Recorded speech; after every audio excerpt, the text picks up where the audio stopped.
Crawford coming out talking a lot of crap, saying that he's the only fighter that be the top 5 fighter this year.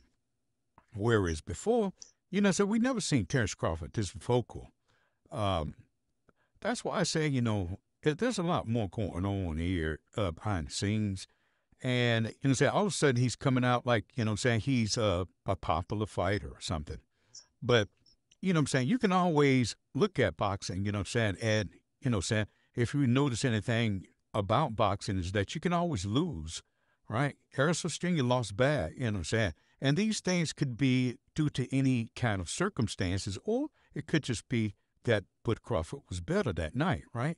But what we got to see is them run it back, right? And see if everything is, just due to skill, or was it just an off night for Errol Spence Jr. is what I'm saying. So a lot of people are happy out there, but, you can't really tell the best by one fight. You have to see them get in there, 2 times, sometimes 3 times, and that's just not an excuse for Errol Spence Jr. That's just real deal, right? If you go out there, you beat somebody and they wasn't feeling good or they wasn't feeling right or whatever, it's like that's not a true assessment of who the best is. You got to run it back, baby. Because, you just never know, right? And plus, they signed for the rematch. So, well, I see Bud Crawford is trying to guard that fight with Canelo by saying that any weight class that he moves to, he'll dominate. But he don't really garner the popularity that Errol Spence Jr. does. So maybe that's why we're seeing a more vocal Bud Crawford. Maybe he's trying to, build himself up so he can get that Canelo fight. He don't seem to be worried about Errol Spence Jr., which is a good thing because that gives Errol Spence Jr. all the opportunity to, get himself back in boxing shape, get himself back, into the grind. Sometimes these guys get burned out, and, we got to see what kind of version of Errol Spence Jr. that we get. See what's happening. He's been real quiet. Maybe he's working on his stuff. I don't know.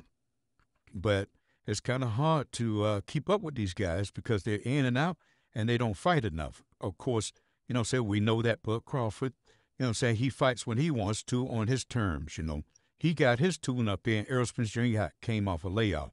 So it looked like these fighters should understand by now that they can't be inactive walking into their biggest fights. We just saw Deontay Wilder lose, coming off a year layoff. There's something, synonymous with, these long layoffs, you get your butt whipped, right? Coming into the ring off a long layoff if you're fighting a highly talented guy. And for me, I'm old school, a loss don't really mean that much. It just means you lost that night. So I want to see Bud Crawford, instead of trying to, spin the block, saying, turn the corner on Errol Spence Jr., get back in there and prove that the first fight wasn't a fluke, okay? Make sure that it was more of what he was doing and less of how Errol Spence Jr. was feeling that night. And, for me as an old school boxing fan, that'll tell the story, this second fight. And plus, if it's up at 154, that'll show that Errol Spence Jr., he's just done with 147. And if he come back and he beat Bud Crawford, up at 154, it'll show a lot of, it'll show the tail, it'll be the tail of the tape, the man just couldn't make 147 no more. And, especially if he beats Terrence Crawford in a dominant fashion. And a lot of people don't want to hear that. They like to just go off image.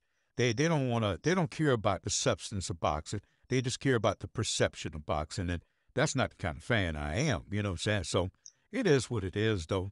That's pretty much all I got. This has been Pool Kind of Boxing. Make sure you smash that like button and subscribe to my channel for more hardcore boxing content. Peace.